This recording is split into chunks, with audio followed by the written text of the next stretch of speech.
It's Judgment Day for the couple who hid a slave in their home for 8 years. It was the first domestic slavery case of its kind in Australia. And tonight, never before seen footage from inside the house where the grandmother was held captive. Are you Australia's most wicked couple? How they kept a grandmother captive for almost a decade. The state of the victim at her very worst when she was hospitalised is pretty extreme. And the dogged detective work that brought them down. This is probably one of the worst ones that we've seen. Mount Waverley in suburban Melbourne, a family home harbouring a ghastly secret. A convicted slave owner. One of her alleged captors. This sad story begins in 2007 when IT worker Kandasamy Kannan and wife Kumathini travelled to India and bring back a housekeeper we won't identify. It's the third time she's worked for the Kannans, who have 3 special needs kids. The woman can't speak English, and when she overstays her visa, she effectively becomes a prisoner. A number of her freedoms were removed, so that included having her passport taken away from her. That included not having access to very much money. Police footage obtained by A Current Affair paints a picture of how the woman lived for 8 years.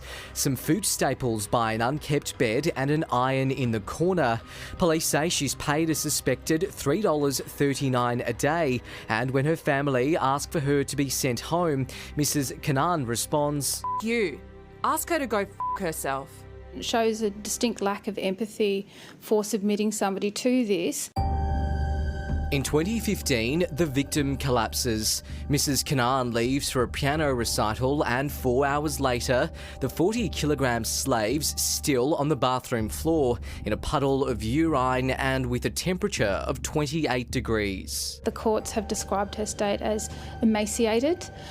We know that she had wildly untreated diabetes. Panicked, the Kannans call an ambulance. The grandmother's rushed to hospital suffering sepsis. Around the same time, her family back in India contact Australian authorities, and when questioned, the Kannans claim they haven't seen their maid in years. Later, their lawyer tells police she's actually right here, checked in, under a fake name.